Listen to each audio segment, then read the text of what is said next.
क्रांति कंपटीशन की ओर से ढेर सारी शुभकामनाएं। आज इस वीडियो के माध्यम से मैं आपको इतिहास के कुछ रोचक तत्व बताना चाहते हैं। आप जानते हैं, इतिहास अतीत की घटनाओं के बारे में व्याख्या करता है, लेकिन इतिहास के अंतर्गत कुछ ऐसे भी विषय हैं जो मानव जीवन के संपूर्ण जीवन से संबंधित है। उसमें नैतिकता निहित है और आज भी हम उन्हीं नैतिकता पर चल रहे हैं। आज मैं इस वीडियो के माध्यम से हिंदू मानव के लिए 16 संस्कार के बारे में चर्चा करना चाहता हूं। आप जानते हैं, गोस्वामी तुलसीदास ने श्री रामचरितमानस में लिखा है, बड़े भाग मानुष तन पावा। आप भाग्यशाली हैं जो मनुष्य योनि में जन्म लिए हैं। और एक प्रश्न का उत्तर इतिहास में आज तक नहीं निकला है कि आदमी मरने के बाद क्या होता है। इसलिए मनुष्य जीवन को बहुत महत्वपूर्ण समझते हुए जीना चाहिए। आप भाग्यशाली हैं कि भारत में जन्म लिए हैं और आप और भाग्यशाली हैं कि आप हिंदू हैं। लेकिन क्या पता है कि हिंदू के कुछ संस्कार हैं। हिंदू का हर काम संस्कार पर निहित है। हिंदू का हर काम धर्म से जुड़ा हुआ है। धर्म का दूसरा नाम ही हिंदू है। तो इस वीडियो के माध्यम से मैं ये बताना चाहता हूँ कि एक हिंदू के पास 16 संस्कार होते हैं और हर हिंदू को उस 16 संस्कार के रास्ते से चलना होगा।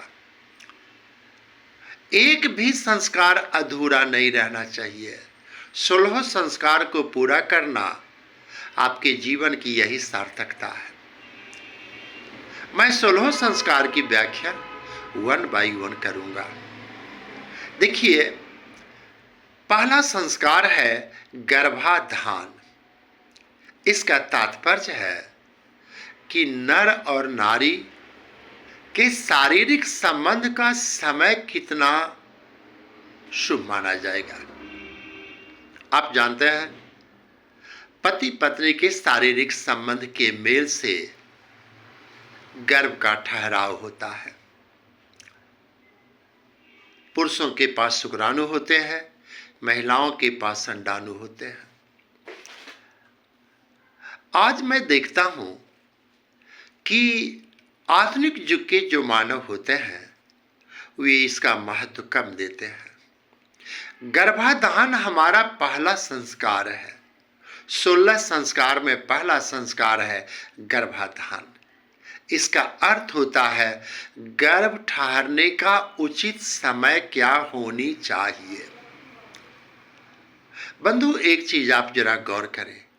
एक किसान जब खेत बोने जाता है तो अच्छा बीज होना चाहिए, खेत की सफाई होनी चाहिए, अन्य कई खाद्य पदार्थ होना चाहिए, पानी की व्यवस्था होनी चाहिए, तब एक अच्छे फसल की आशा की जाती है।